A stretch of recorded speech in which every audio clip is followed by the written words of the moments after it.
Bismillahirrahmanirrahim. Assalamualaikum warahmatullahi wabarakatuh. Alhamdulillahi rabbil alamin, wassalatu wassalamu ala asyrafil mursalin wa ala alihi wa sahbihi ajma'in.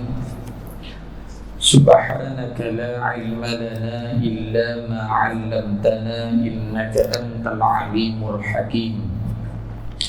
Qala rabbi shrah li sadri wa yassir li amri wahlul 'uqdatam min lisani yafqahu qawli.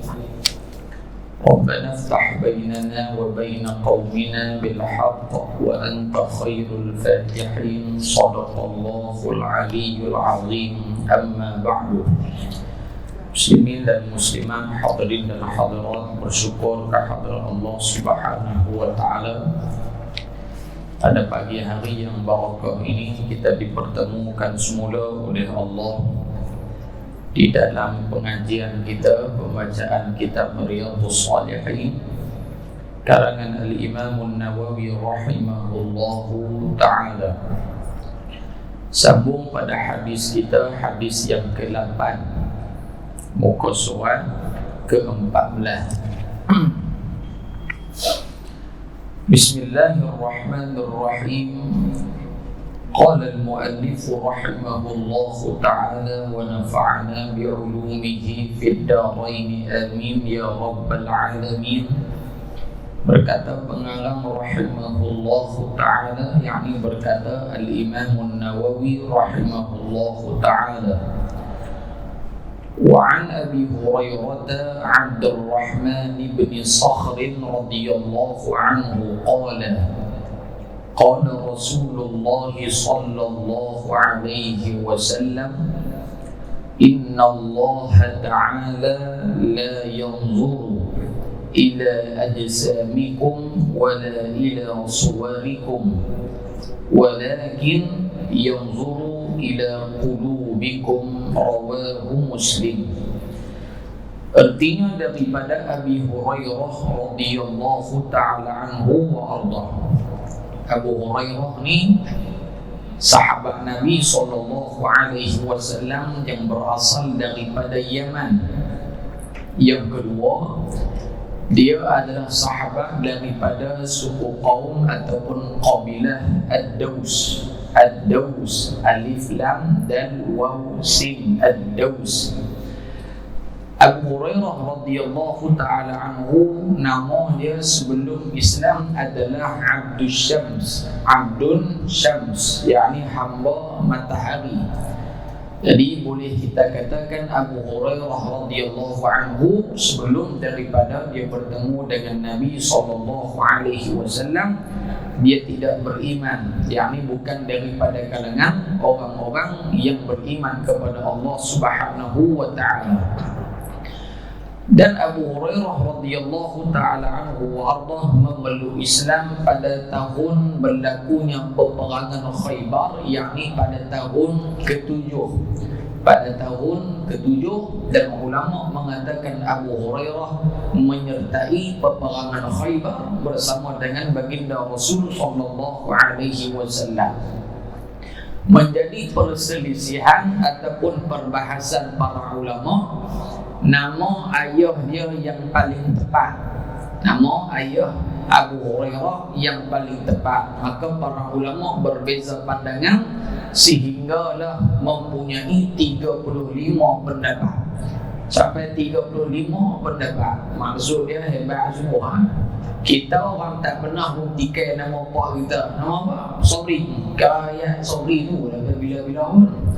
Tapi Abu Hurairah radhiyallahu anhu, sebanyak 35 pandangan ulama nak mengetahui adakah nama ayah dia sekian, ayah dia sekian, ayah dia sekian, 35 nama. Nah, jadi pandangan yang paling tepat kata Al-Imam Ibn Hajar Al-Asqalani rahimahullah adalah Sakhrin. Maka nama dia bin Sakhrin, Abdul Rahman bin Sakhrin. Dia masuk Islam Nabi tukar nama dia daripada Abdul Syams kepada Abdul Rahman, hamba kepada Ar-Rahman, yakni hamba kepada Allah yang maha pemurah. Jadi di sini menunjukkan bahawasanya kalau orang tu nama dia maksud tak baik, kalau boleh tukarlah. Tapi kalau JPN tak bagi tukar, maklum kekalkan nama dia dalam IC, panggil dengan nama yang lain yang maksud dia lebih baik. Nah, contoh nama saya Muhammad Aiman. Orang kampung Pelik panggil Salman Khan, lebih kurang tu lah.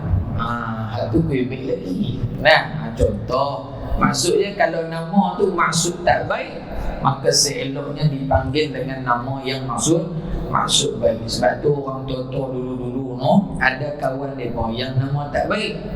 Tapi bila mati baru kita tahu nama maklum hak mati tu nama lain. Pasal apa? Rupanya maksud nama hak betul dia tu tak bagus. Dia panggil nama apa? Nama kawan tu nama dia Qabihah. Qabihah ni maksud apa?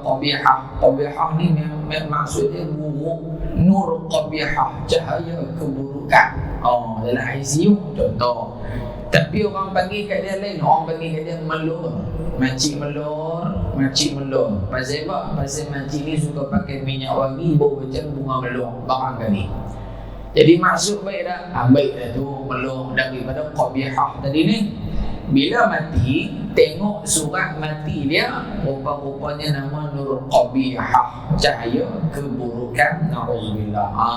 Jadi itu di antara perbuatan yang dilakukan oleh Rasulullah SAW. Jadi nama dia lepas masuk Islam adalah Abdul Rahman bin Sakhrin. Mak Abu Hurairah radhiyallahu ta'ala anhu wa arda, nama dia Maimunah. Mak dia nama Maimunah. Sebahagian ulama kata nama dia Umayyah. Maimunah pun boleh betul, Umayyah pun betul. Dua-dua betul belakang. Nah, yang keempat, para ulama juga mengatakan sebab diberi gelaran Abu Hurairah. Ni selalu kita dengar dah, ni ulang balik dah ni. Kerana dalam riwayat mengatakan suatu hari Abu Hurairah dia bertemu dengan Nabi SAW dalam keadaan dalam fi kummihi, dalam kum ni adalah kum. Dia ada apa dalam kum dia? Dalam tangan ni lubang baju ni ada anak kucing. Jadi bila anak kucing duduk dah ni, anak kucing duduk menguik, tak bergerak. Macam ni lah. Ya, maklum dah bergerak dah. Nak belalang ke anak kucing ke apa dah. Pukul lah. Tak ada. Jadi dia main kat Nabi ada anak kucing dalam ni. Sebab orang Arab jubah dia selalu tangan besar. Macam maklum duduk di Mekah boleh jubah abayah. Hak tangan tu bukan takat kepala orang. Gajah pun boleh masuk. Punya luar.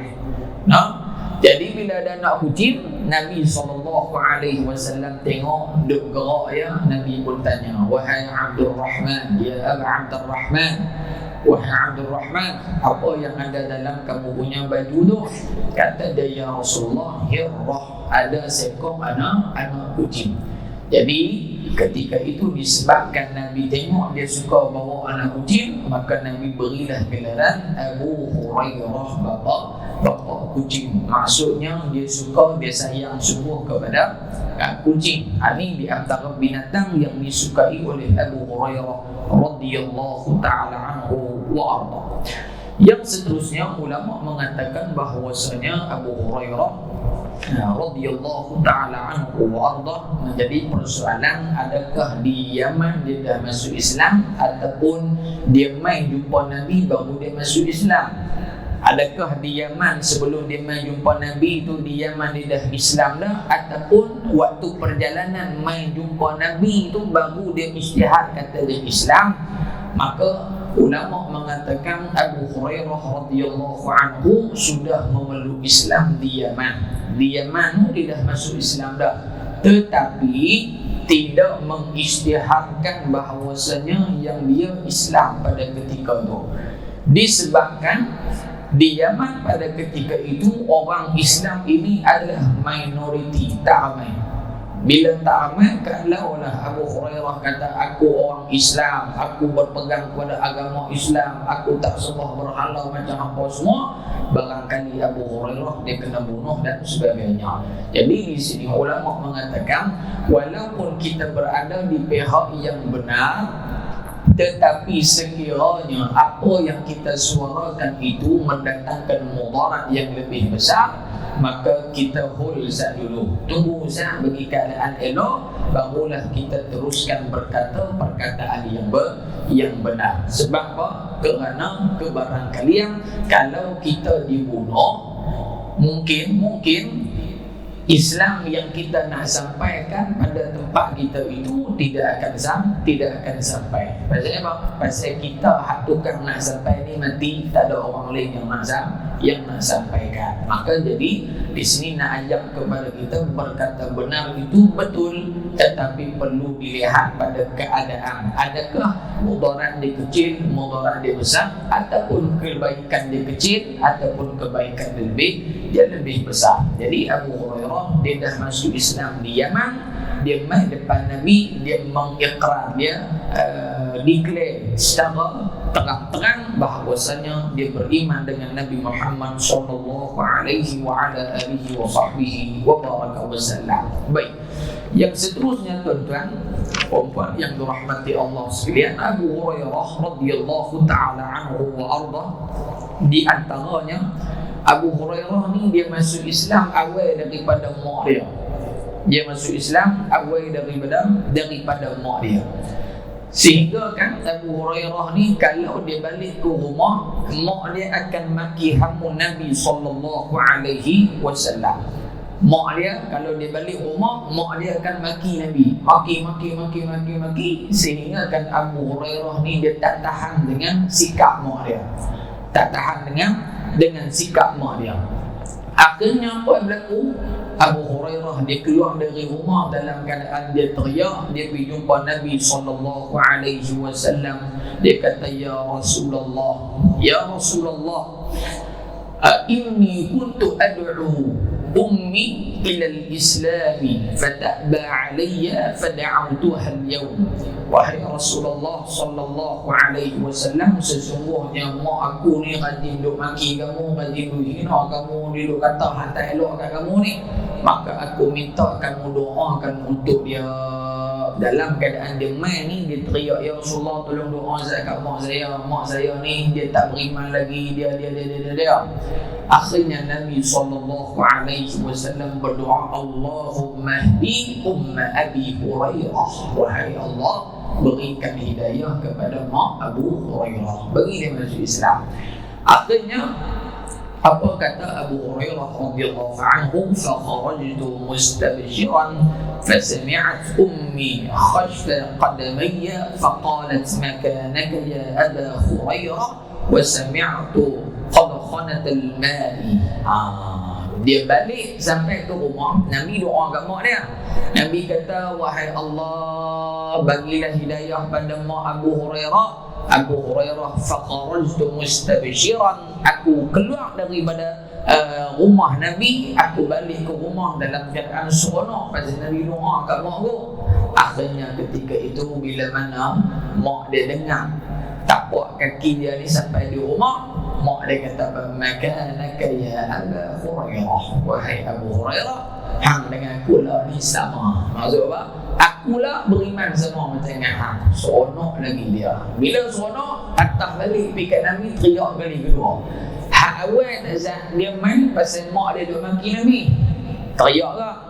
Balik main, mak dia masuk Islam, main jumpa Nabi, teriak juga. Dua kali teriak. Dia main balik, Nabi kata, wahai Abu Hurairah, hang tadi ni suruh aku doa, hang teriak, ni hang patah balik, main teriak pula. Apa pasal? Dua kali teriak. Ya Rasulullah, awal tadi aku main teriak pasal mak aku tak masuk Islam.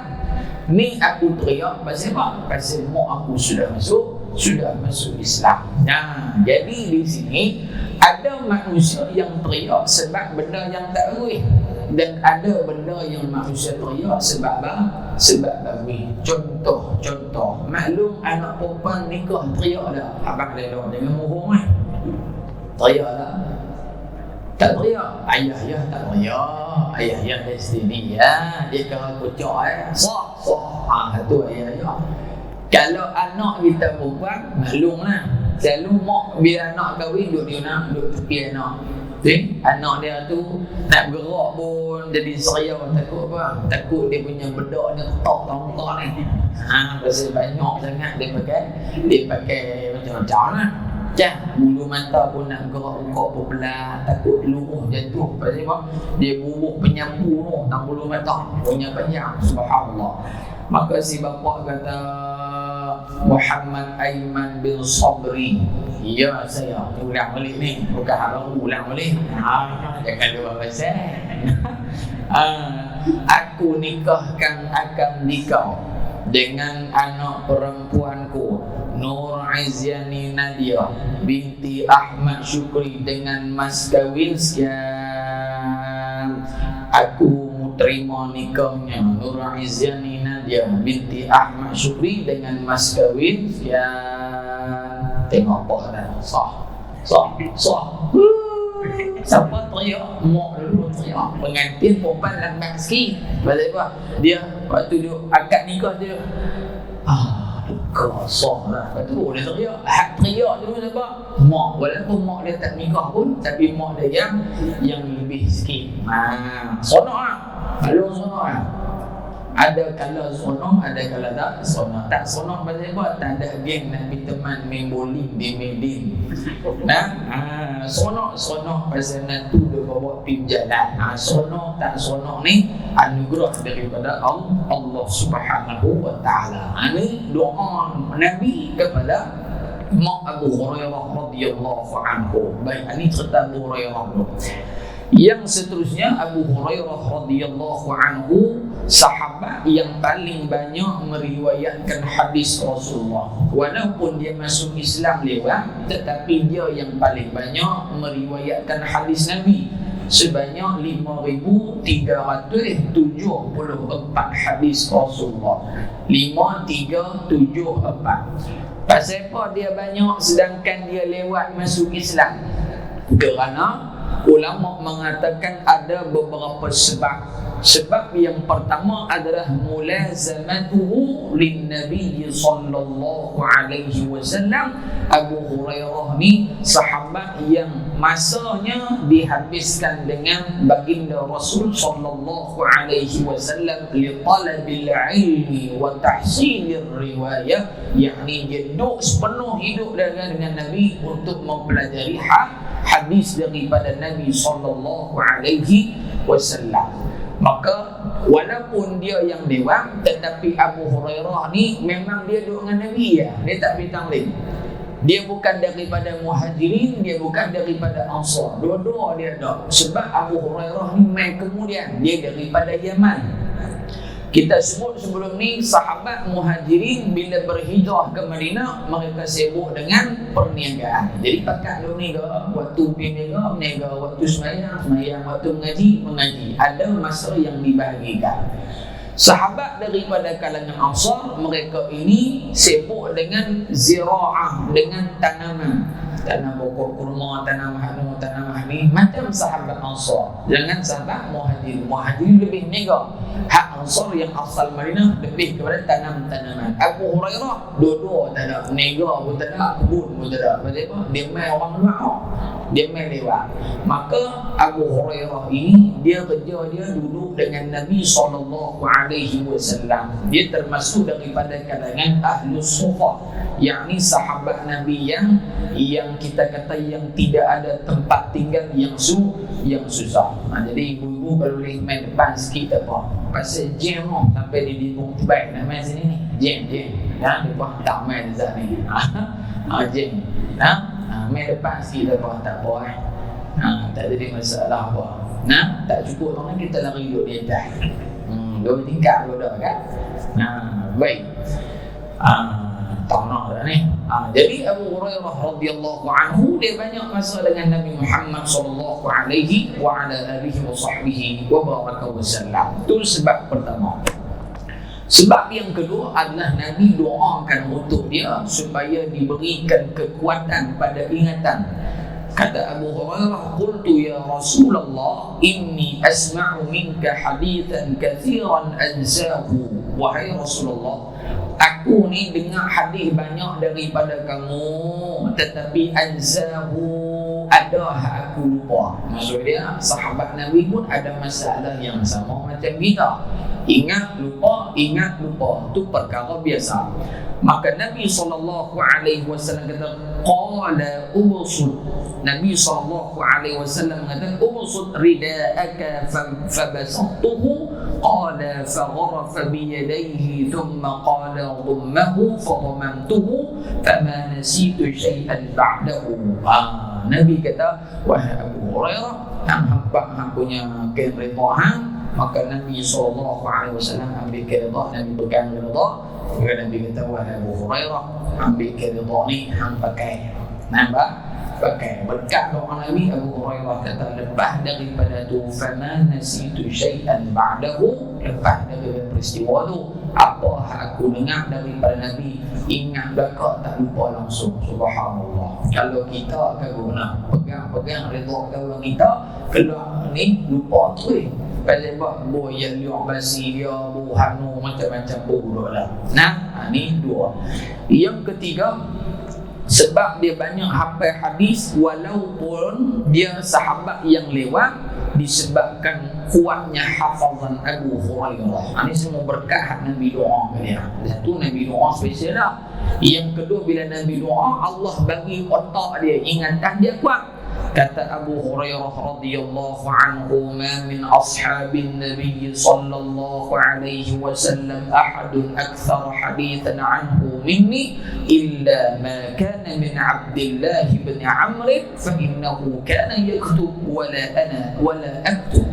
Kata Abu Hurairah, ada sahabat Nabi yang bila dengar hadis Nabi, dia tulis. Orang tulisnya, siapa dia? Abdullah bin Amr. Nabi sebut hadis tulis. Ini kira aku dulu dengan jiwa ni. Nah, ada pun kata Abu Hurairah, Abdullah bin Amr, dia dengar, dia tulis. Wa ana la aktub, tapi aku dengar, aku tak tulis. Maksudnya apa? Aku dengar, aku hafal. Aku dengar, aku hafal. Aku dengar, aku hafal. Ini kelebihan yang Allah berikan kepada Abu Hurairah radhiyallahu ta'ala anhu wa arda. Bahkan kata Al-Imam Syafi'i rahimahullahu ta'ala, bahawasanya semua hadis yang sampai kepada kita pada hari ini, kesemuanya adalah daripada hafalan yang ada dalam kepala otak Abu Hurairah saja. Subhanallah. Nah, kita hafal 10, ingat 2. Hafal 10, ingat 2. Keluar dari sepak batu, ingat kepala hadisnya. Sampai rumah 1 pak betul. Subhanallah. Ini lemahnya otak kita, tuan-tuan. Baik. Seterusnya Abu Hurairah radhiyallahu ta'ala anhu wa ardah.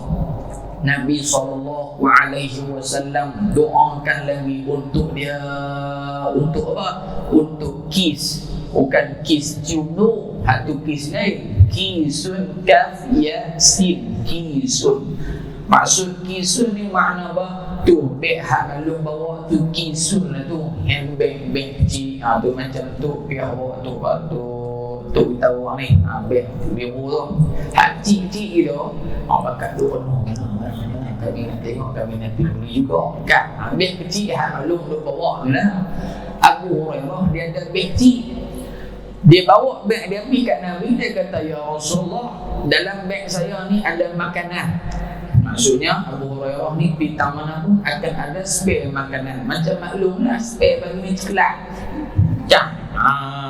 Contohlah makan, tak ada masalah apa.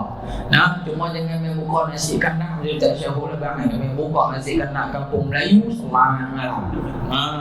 Tu potong kaki semua. Baik. Jadi dia main kat Nabi, ya Rasulullah, beg saya ni ada makanan. Maka tolong doa saya. Maka Nabi pun masuk tangan dalam beg tu. Nabi kocok-kocok kan. Nabi baca doa dan Nabi kocok-kocok akhir.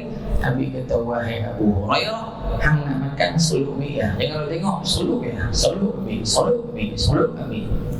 Akhirnya Abu Hurairah kata, selepas wafat Nabi, Makanan tu pun tak refill pun, tak tambah pun. Kira makan nak ambil usyok lagu tu, no. Tutup ambil ada rojik tu, kampung pelik kalau ada lagu tu, no.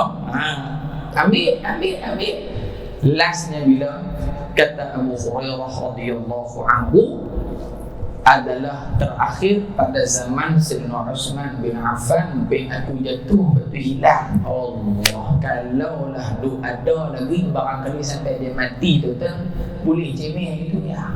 Boleh. Ni berkat doa Nabi sallallahu alaihi wasallam. Saat ni siapa habis dia ada makanan roti paman saya nak doa. Insya-Allah saya doa saya tarik satu. Doa tarik satu. Keluar tadi tak ada apa. Dia tercelaka ustaz boleh kita bukan doa kita. Nah. Ni berkat Nabi sallallahu alaihi wasallam. Abu Hurairah radhiyallahu anhu, para ulama mengatakan sahabat dan juga tabi'in yang mengambil hadis daripada dia dalam lingkungan 800 orang lebih. Maksudnya lepas Nabi wafat, maka yang menjadi rujukan dalam hadis, sahabat ni pergi jumpa Abu Hurairah, sahabat ni jumpa Abu Hurairah, sahabat ni jumpa Abu Hurairah, tabi'in berjumpa anak murid Abu Hurairah daripada kalangan sahabat dan tabi'in lebih daripada 800 orang. Dan wafatnya Abu Hurairah radhiyallahu anhu pada tahun 59 Hijrah ketika usia 78 tahun di Madinah Al-Munawwarah. Itu sedikit sebanyak tentang riwayat hidup Sayyiduna Abu Hurairah radhiyallahu ta'ala anhu wa ardah. Dan beliau adalah sahabat Nabi yang miskin. Kalau Nabi ada makan, dia ada makan. Nabi tak ada makan, dia tak ada makan. Sehingga kan satu hari dia jatuh dalam masjid seperti mana orang kena penyakit sawan.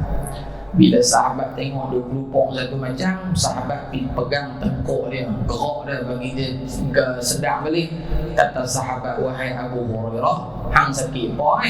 Kata Abu Hurairah, aku tak sakit apa, tapi aku jadi macam nasawan tak tentu pasal Allah disebabkan beberapa hari aku sudah tak makan. Tu dia sampai jadi sawan tu, no?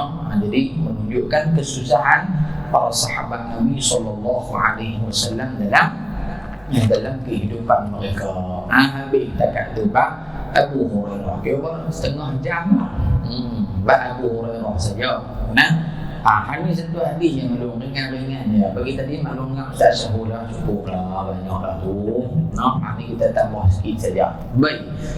Maksudnya daripada hadis daripada Abi Hurairah radhiyallahu anhu, yakni Abdurrahman bin Sakhr radhiyallahu anhu, kata siapa? Katanya Abu Hurairah. Abu Hurairah kata Rasulullah sallallahu alaihi wasallam bersabda, sesungguhnya Allah tidak melihat tubuh badan dan rupa paras kamu, tetapi dia, yakni dia Allah, melihat jantung hati, yakni niat kamu. Rasulullah sallallahu alaihi wasallam sebut bahawasanya Allah Subhanahu wa taala tak tengok pada luaran kita, tetapi Allah tengok pada dalaman kita, yakni hati kita. Kita tengok sikit di sini pada teks hadis tu, innallaha la yanzuru ila ajsamikum wala ila suwarikum. Tanda apa? Allah Ta'ala tak tengok pada jasad luaran kita dan juga pada tubuh badan kita. Maksudnya apa? Maksudnya di sini Allah Ta'ala nak menyatakan bahawasanya kamu, yakni manusia, tidak dinilai sama ada kamu ini bertakwa ataupun tidak bertakwa dari sudut harta benda dan juga anak pinak hak kami bagi kat kamu. Maksudnya Allah abang, kamu jangan mengaku kata aku orang hak paling Allah suka, bukti rumah aku besar. Dah. Kamu jangan kata akulah manusia yang paling Allah sayang, bukti apa? Anak aku semua pandai-pandai. Dah. Kamu jangan kata aku ni makhluk yang paling Allah cinta yang akan masuk syurga. Pasal apa? Pasal suami aku bagus, isteri aku bagus. Dah. Kerana Allah Ta'ala sebut dalam surah Sabah ayat 37, Allah Ta'ala menyatakan wa ma amwalukum wa la auladukum billati tuqarribukum indana zulfa. Allah Ta'ala sebut bahawasanya bukanlah harta kamu dan anak pinak kamu yang mendekatkan diri kamu kepada kami. Maksudnya ada harta, ada anak pinak, ramai ke harta banyak, kaya raya, bukan penentu kamu itu orang yang baik. Kerana dalam hadis Nabi SAW sebut mafhum dia, dunia ni Allah Ta'ala bagi pada orang Islam, pada orang tak Islam. Yang ni beriman pun boleh dunia, tak beriman pun boleh dunia. Hari ini sebuah kekayaan orang Islam dengan bukan Islam, siapa yang lagi kaya? Bukan Islam lagi kaya. Pekan penanti tu, yang duk kok penanti ni hak bukan Islam berapa keratnya tu ya. Tetapi kedai bukan Islam ada berapa kerat dalam pekan penanti. Satu tu dah ya. Kedai runcit, ada berapa kedai runcit pekan penanti yang ada dekat pusat khidmat adul kita, YB apa Fadil, YB Fadil lah, YB Faiz. Lepas tu tak mana lagi kedai runcit, kedai tak mana kedai runcit dalam kampung kita dulu atas ni lah satu kan. Kira tak sampai 10 kedai runcit. Turun pikuk kubang dulu, nama Mbak Ahli ni makin no, nerai mana no? Nerai Subaidah. Islam dah? Bukan Islam. Kita pikuk pekan Guak Parau. Pekan Guak Parau ada berapa kedai Muslim? Kedai Muslim tak silap yang ada di situ 2 kedai runcit. Kedai mana? Kedai dalam Taman Guak Parau. Ustaz Bakar Bakalani ada satu, ujung Ustaz Bakar ni satu, hak kedai awal ni satu. 3 dalam Taman Guak Parau. Hak dalam taman ada lagi dah 3-4 buah lagi. Tapi nak abang nisbah dengan penduduk Islam, berapa banyak kedai runcit yang ada. Hak ada pun hak kecil, bukan hak besar ke. Bukan minimarket. Kubang senang tu ada tu pun megah nak tu ya. Bin bakar buruk-buruk. Mujuk ada hak tu ya, dia cover sikit hak lain. Kalau tak ada hak tu patah royu selamat hari raya maaf zahid dan batil. Nampak tu? Maksudnya bang, maksudnya kekayaan ni Allah Ta'ala bagi kepada siapa-siapa saja yang dia nak bagi. Mau semayang dapat, mau tak semayang dapat, mau Islam dapat, tak Islam dapat. Anak pun sama Allah. Anak orang Islam, orang bukan Islam pun ada anak. Orang Islam pun ada anak. Orang Islam boleh makan, bukan Islam pun boleh makan. Maka di sini menunjukkan Allah Ta'ala bersifat dengan Ar-Rahman, yakni Maha Pemurah. Jadi pemurahnya Allah ini merangkumi semua makhluk dia, manusia sama ada beriman ataupun tak beriman, tumbuh-tumbuhan dan juga binatang, kesemuanya ditentukan rezeki mereka oleh Allah Subhanahu wa Ta'ala. Tapi Nabi sebut Allah Ta'ala akan berikan akhirat, yakni kepada orang-orang yang beriman sahaja. Yakni siapa? Mereka yang hati mereka beriman kepada Allah dan hati mereka suci daripada perkara-perkara yang mensyirikkan Allah Subhanahu wa Ta'ala. Jadi dalam ayat ni Allah Ta'ala kata, bukanlah kamu dikira dekat dengan kami apabila kamu menyangka ada banyak harta, ada banyak anak, kamu rasa itu dah cukup dekat. Tetapi kata Allah, illa man amana wa amila salihan. Yang dimaksudkan orang yang dekat kepada kami adalah mereka-mereka yang buat amal soleh. Maksudnya apa tu? Dengan anak pinak boleh jadi amal soleh, boleh jadi amal soleh. Nabi sebut apa? Nabi sebut idza mata banu adama in qata'a amaluhu illa min thalathin. Apabila mati anak Adam maka terputuslah 3 amalan. Antaranya apa? Antaranya sedaqatin jariyatin, sedekah yang berpanjangan. Sedekah berpanjangan tu ya, antaranya ulama kata wakaf, harta benda. Maklum nak beli kursi nak wakaf ke masjid surah, pakai duit ke pakai yaliok. Ni kursi satu dah berapa ringgit? 20 ringgit. Tui, oh ya dia orang tu betul ambil beli betul lah. Tak, bayar duit RM20, RM30, RM40. Duit ke tak? Harta ke tak? Harta. Dengan harta pada hakikat asal dia tak dekatkan diri pada Allah. Tapi kalau guna pada jalan yang Allah suka, maka dia termasuk dalam amalan soleh. Itu harta. Duit dan tabung, rotong lu di bubuh ni penuh dah tu. Bubuh. Duit sini. Contoh, tapi saya duk kira hak belah muslimat banyak ni bubuh. Kan maklumlah bu. Ni saya puji ni bubuh lebih lagi. Kan? Kadang-kadang tabung hak muslimat seminggu ada dekat 500-600. Subhanallah, hebat kaya orang pilih ni. Kan dia kata tu baru main suku tak oi, tengah dak lagi. Dah baru suku tak masuk tengah lagi. Subhanallah. Harta.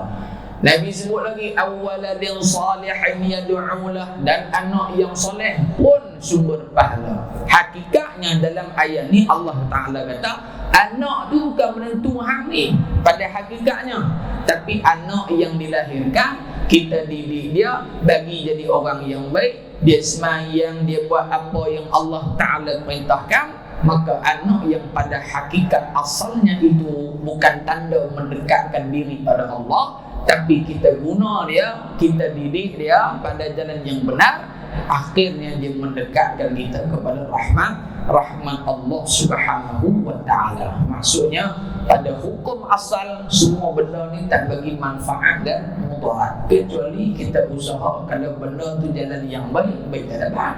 Tapi kalau digunakan pada jalan yang tak baik dah dapat. Contoh bangunan ni kita buat contoh. Kalau saya tak buat pusat pengajian, saya buat night club, dapat tak habuan hak jahat. Pasal apa? Pasal pada hakikatnya saya buat bangunan ni bukan bermakna saya paling bertakwa, tapi saya guna bangunan yang pada hakikatnya tidak ada nilai kepada benda yang ada nilai. Orang mengaji maklum ada hak jalan daripada Gerik, ada hak jalan pada Kota Baru lah. Ni Kota Baru ni jangan percaya sangat. Maknanya boleh pahala. Begitulah juga harta kita yang lain pun ni kata boleh berkeluar 10,000 pula kali USP ni. Kan jangan duk dibubuh sahab tak tentu halal, ada kena murung tu banyak dah. Ada ni orang duk tanya ustaz, 10,000 tu kena bayar zakat dah. Dah berpala kita. Kena bayar zakat ke tak kena bayar zakat? Wallahu a'lam. Ada Nabi tanya lah, tu guru kita, ada orang tanya, jadi saya pun tak sempat nak tengok apakah dia kena bayar zakat ataupun tak kena bayar zakat. Kalau bayar zakat pun alhamdulillah. Pasal apa? Dengan ketentuan Allah boleh bawa keluar 10,000. Ya. Jadi bila bawa keluar 10,000 tu memanglah kita berat nak bayar. Pasal kita dulu dalam keadaan darurah, keadaan yang susah pada hari. Tetapi jangan lupa siapa yang bagi benda tu jadi, yakni Allah. Aku bagi dah 10,000, nak tengok aku boleh bawa keluar sikit aku. Maka itu pun di antara bentuk ujian daripada Allah Subhanahu wa Ta'ala. Baik. Jadi katanya illa man amana wa amila salihah, kecuali amal soleh yang kamu lakukan, fa ulaika lahum jazaa'ud dha'fi, kata Allah, bagi mereka yang melakukan amal soleh itu kami berikan gandaan pahala yang besar. Berapa? Disebutkan oleh Al-Imam Ibnu Katsir rahimahullah dalam menafsirkan ayat 37 surah Sabah, mengatakan orang yang buat amal soleh ini bermula pahalanya digandakan 10. Paling kecil 10, sampailah yang paling besar 700 kali ganda pahala. Jadi maknanya Allah Ta'ala ni maha kaya. Baik, faulaika lahum jazaa'ud dha'fi bima 'amilu wa hum fil ghurafati aminun. Bukan takat dapat gandaan sahaja, tetapi mereka akan diberikan, disibukkan, akan mendapat ketenangan fil ghurafat, dalam bilik-bilik mereka. Apa maksud bilik di sini? Bilik di sini adalah syurga Allah Subhanahu wa taala. Satu hari dalam satu hadis Nabi sebut kepada seorang sahabat.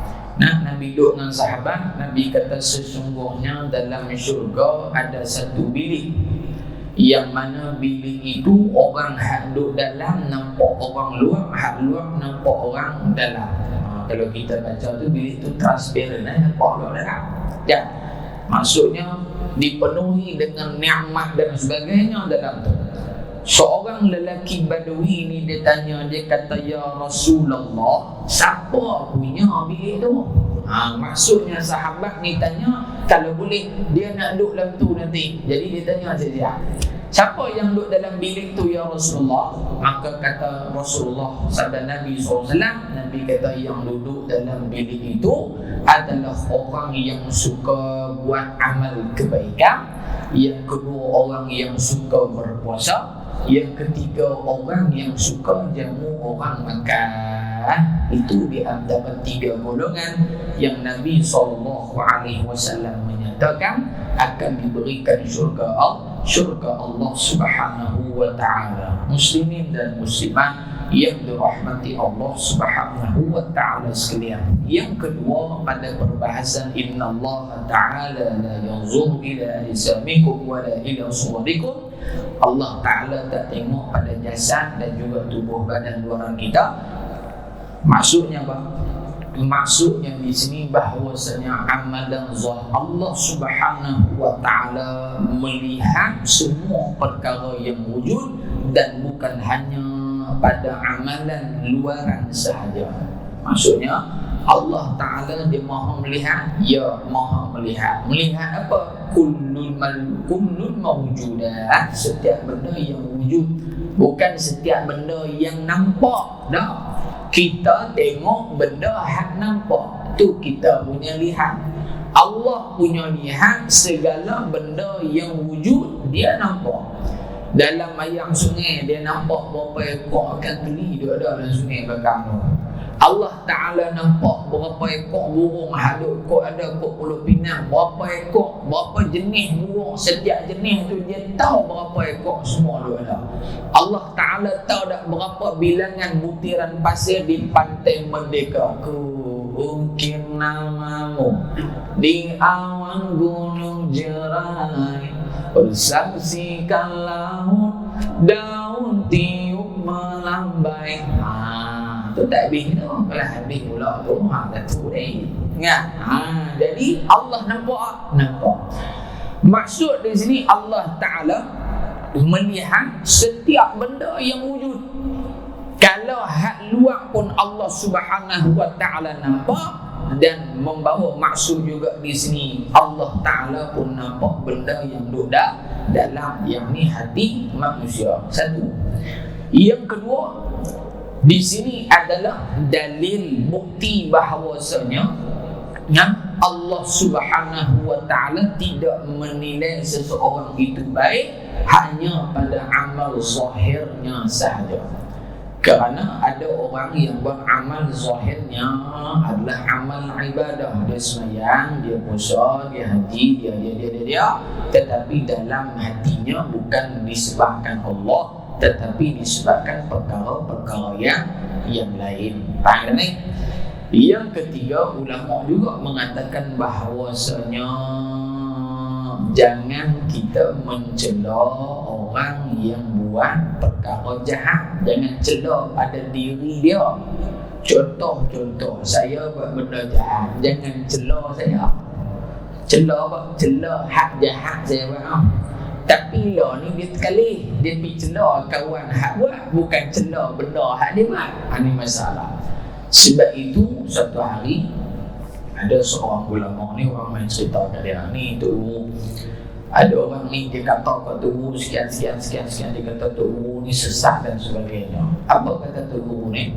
Tu guru ni kata apa? Mudah-mudahan sesungguhnya yang suruh dia buat macam tu bukan dia, setan suruh dia kata nak aku.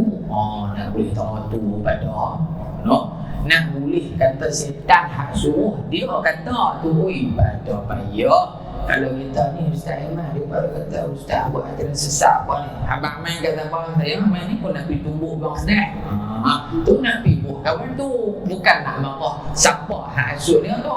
Dan di sini menunjukkan bahawasanya nak boleh hati hak elok clear ni maklum satu benda yang payah. Muslim dan muslimah yang dirahmati oleh Allah Subhanahu wa taala. Baik. Yang seterusnya walakin yanzuru ila qulubikum, tetapi Allah tengok pada hati kamu. Maksudnya ulama menyatakan Nabi nak ajak kita yang pertama, apa-apa amal kita dimulai dengan niat. Satu. Yang kedua nak ajak kita setiap amalan yang tidak ada niat tidak dikira di sisi Allah, walaupun zahirnya gerak tapi tak ada niat apa, boleh gerak saja lah. Dua.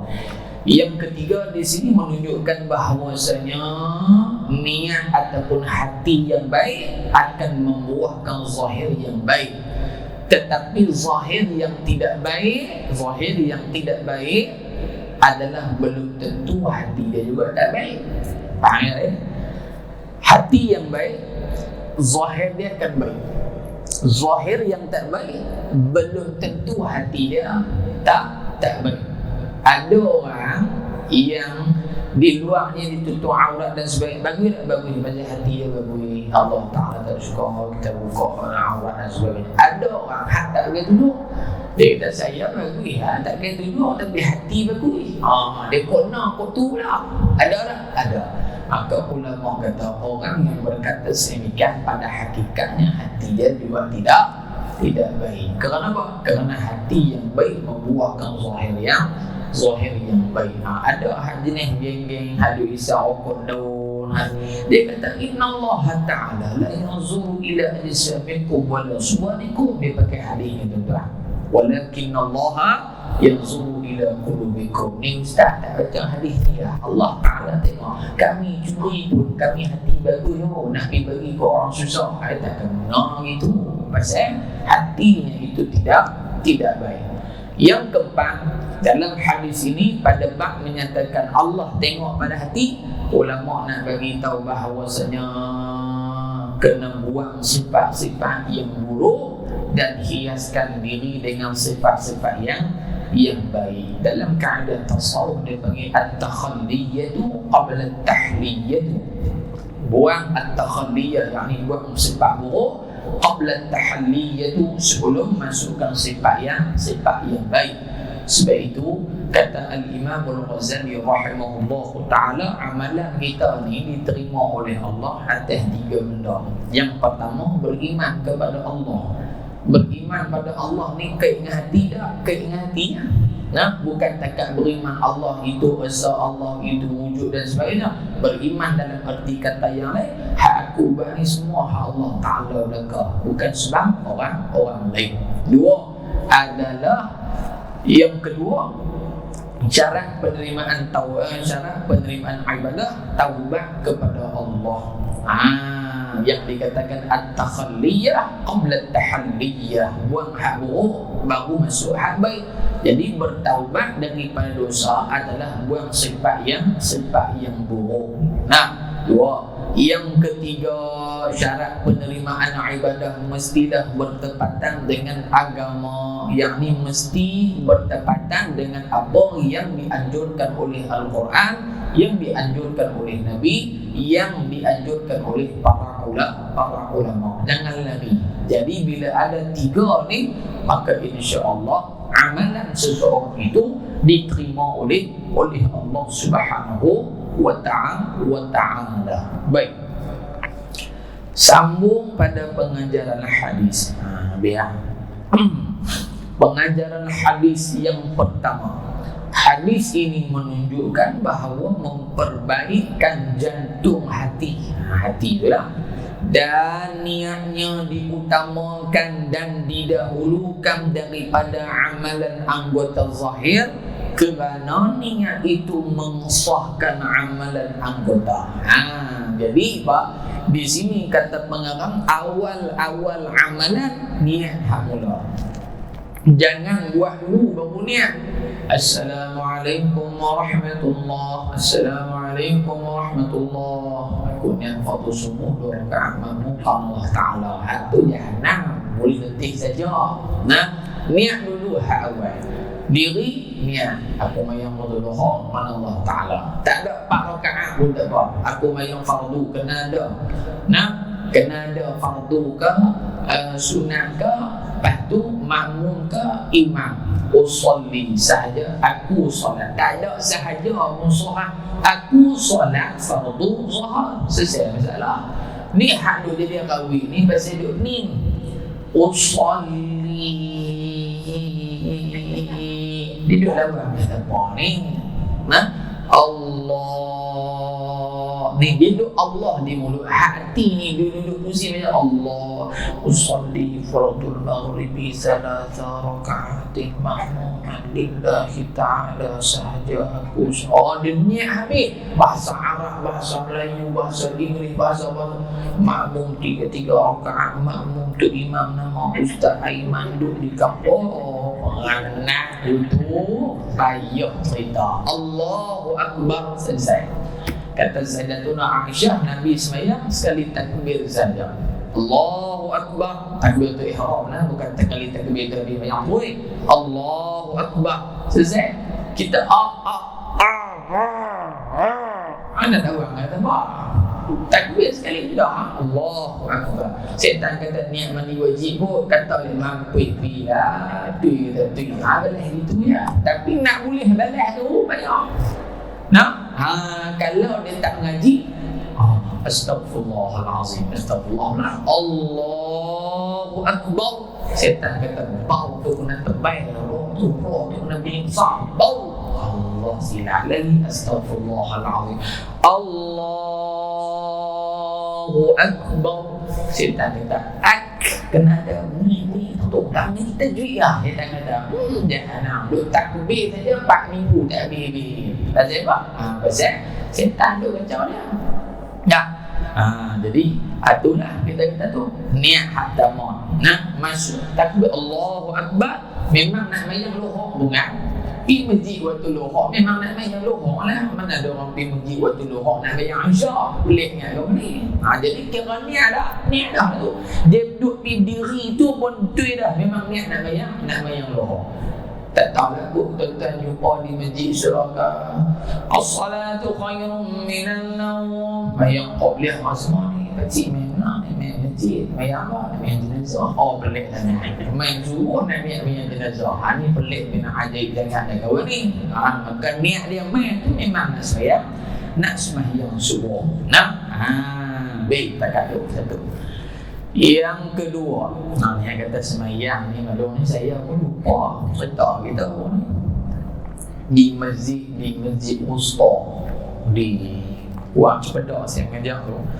Habis kuliah bayang Isyak saya imam. Waktu duduk Allahu Akbar duduk baca Fatihah tu dia fikir macam apa tau.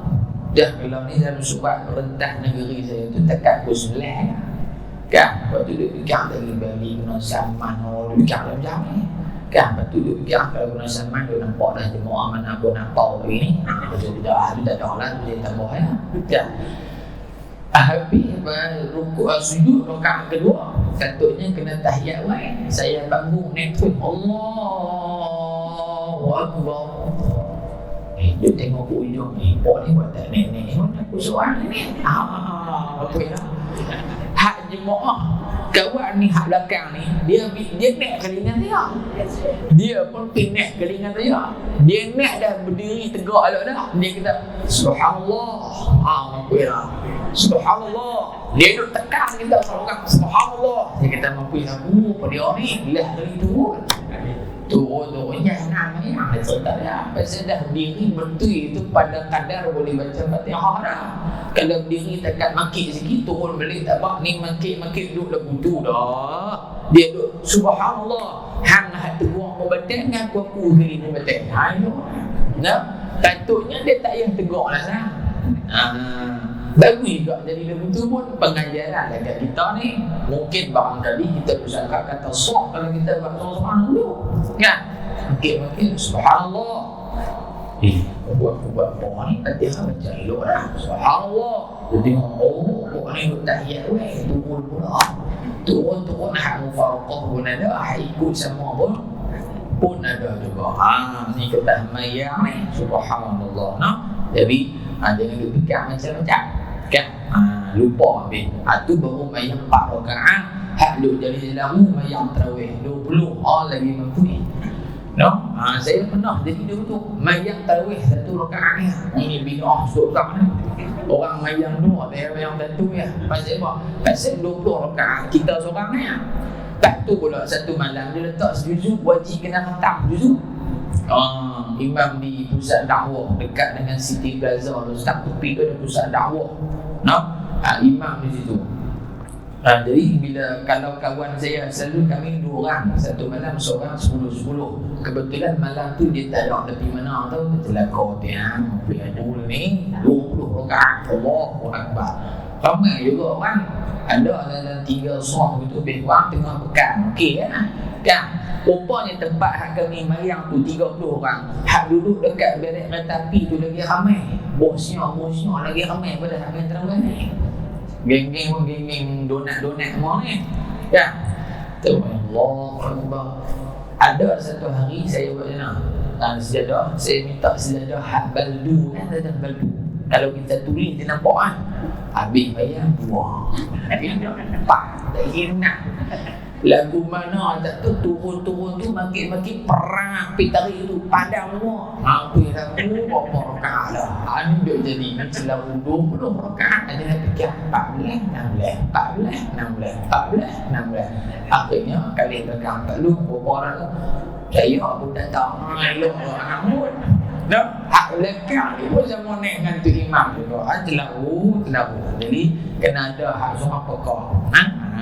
Baik dekat tu. 2. Kadang-kadang amalan zahir seseorang itu baik tetapi niatnya salah. Baik maksud baik pada zahir sembahyang baik, tapi masalah dia pada niat. Namun begitu hukum di dunia ke atasnya adalah menurut zahirnya. Contoh kita tengok kawan tu sembahyang Allahu Akbar, niat mayang, dia mayang cantik, rukun semua elok semua, sah dah, sah pada fiqah dia sah. Adapun pada hakikat penerimaan dia, kalau niat dia tak betul maka itu dah. Orang tanya hang mayang dulu, dia tak mayang dah, betul dia mayang dah, pasal apa? Nampak pada zahir dia. Begitu juga orang munafik pun, dia kata dia Islam, dia beriman pada Allah, tapi dalam hatinya kufur pada Allah. Maka atas dunia kalau dia mati urus atas cara Islam. Adapun di hari akhirat dia dengan Allah Subhanahu wa taala. Orang bukan Islam, contohnya kalau di negara-negara barat dia kata Michael Jackson katanya Islam, Allahu a'lam katanya Islam, mudah-mudahan baik, dia tak isytihar kata dia Islam, dan kita pada zon kita kata dia bukan Islam. Tapi kata abangnya dia dah masuk Islam, cuma dia tak declare, dia tak ada nak declare. Sebab sebelum tu katanya dia ada persembahan di mana tahu lah. Katanya dia nak declare kata dia Islam pada hari tu, waktu persembahan tu. Jadi barangkali orang dah tahu perancangan dia semua, maka bunuh dia siap-siap. Supaya apa? Kalau dah dia duk attack 10,000 pengikut dia, hak gila kat dia ni, dia kata aku Islam, barangkali boleh jadi dah 1,000 orang masuk Islam pun buta-buta yang boleh masuk ke itu. Pasal apa? Dia taksub ke dia, maka bunuh dia tu. Jadi diuruskan jenazahnya dengan cara bukan Islam. Tetapi abang dia kata dia dah mencampur semua dah, maka hak akhirat tu, maka dia kategorinya orang Islam. Duk tahu nak, duk di hati. Kalau hang kafir sekalipun bungkus dengan kain kapan saban 14 elok sekalipun, hak dalam ni semua tokong jugalah pada hari akhirat. Na'udzubillah. Baik. Dan yang ketiga, niat dan keikhlasan hati.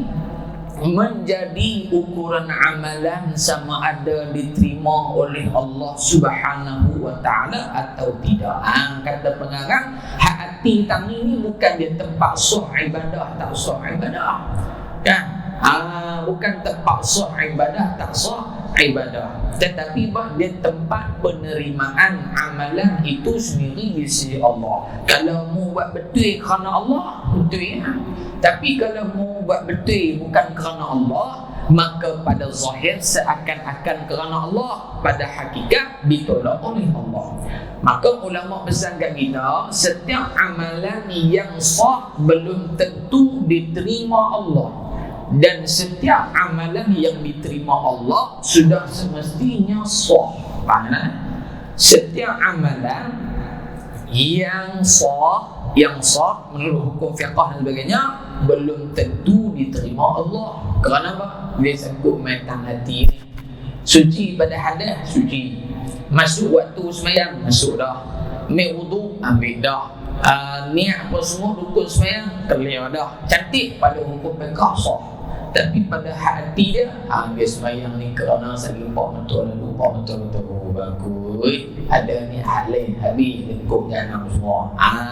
Tu yang dikatakan setiap amalan yang sah tak semesti diterima. Tetapi amalan yang diterima sudah semestinya sah. Sudah semestinya sah di sisi Allah dan di sisi hukum. Berbuat sesuatu tanpa niat tiada nilainya di sisi Allah Subhanahu wa taala. Jadi maklum begini ni apa saja saya hidup di rumah tak ada apa, nak kencur bodoh gigi tak ada, nak makan anu pun gigi tak apa nak kuat, laki pun tak ada, dah ustaz oi menantu pun tak boleh balik, pikir pipa tak tahu ni kan. Duduk di rumah pun tengok televisyen pun ulang hal sama, 3 darah, 3 janda, 3 tuna, serta macam-macam mak darah apa punya lagu halal pelik-pelik ni.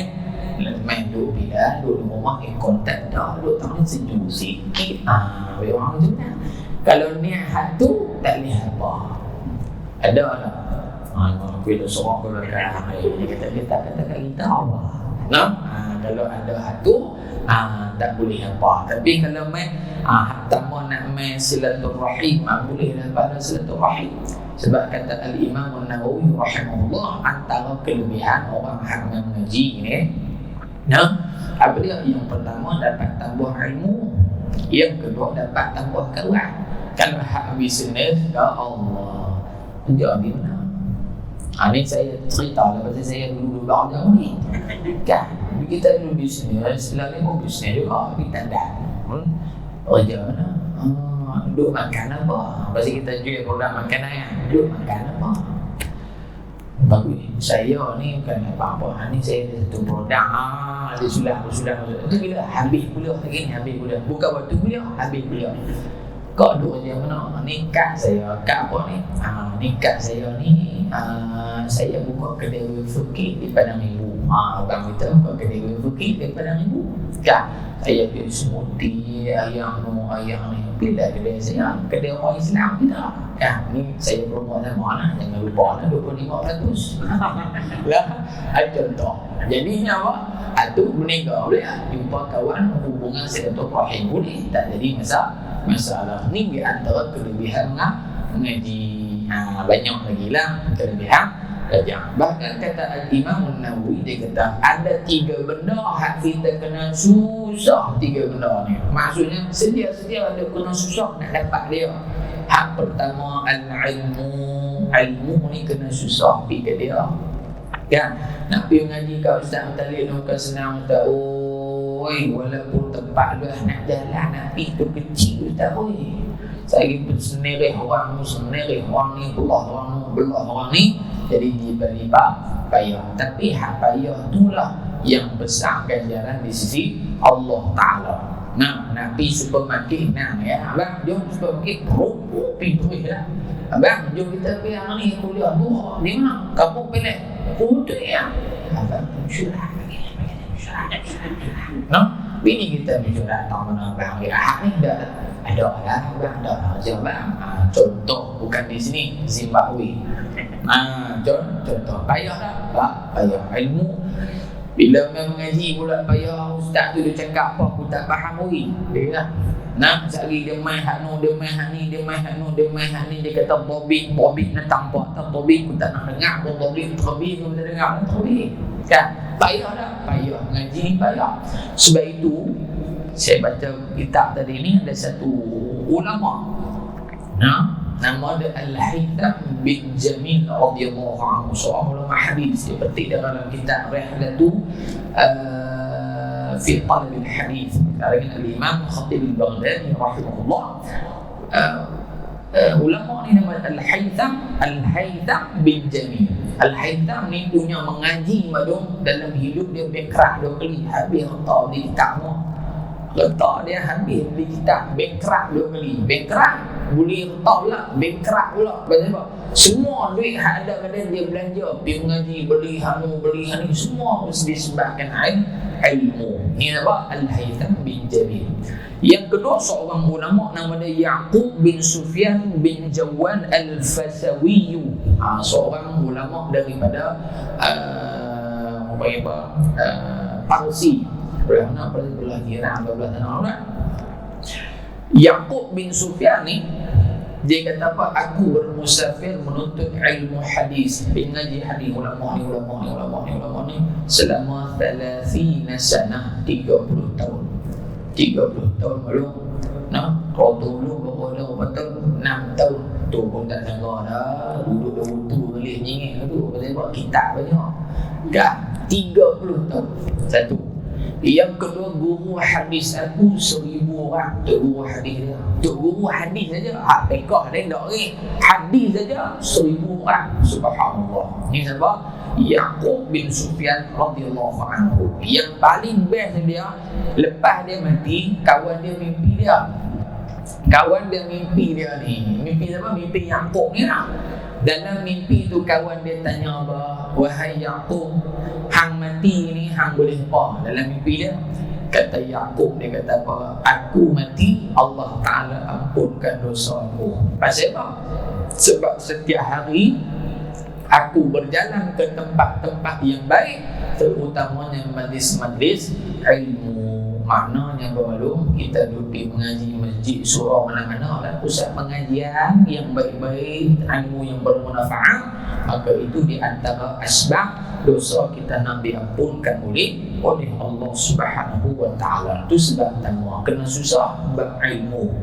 Yang kedua kata Al-Imam An-Nawawi bab zuhud, yakni apa? Tak mau cinta ke dunia. Bukan tak ambil dunia, ambil dunia. Maksudnya tak gemar ke dunia. Payah dah nak rasa sifat ni. Payah. Ni pantang lepak keluar dalam pokong punya jewelry punya tu abang kita tukar habang pula rantai hak besarnya. Abang tukar lagi rantai saja, tak sejak, susu sejak, semua dah main. Boleh pakai tak? Boleh pakai. Tapi yang dikatakan zuhud, ada harta yang kita guna pada diri sendiri dan ada harta yang dibelanjakan pada jalan Allah. Tu maksud zuhud. Macam 10,000 ni dah hadapan ni nak buat kata lah kena zakat, ketak tangan kau nak buat pun 10,000 dia tak, kalau kena zakat 1,000 pun contoh 250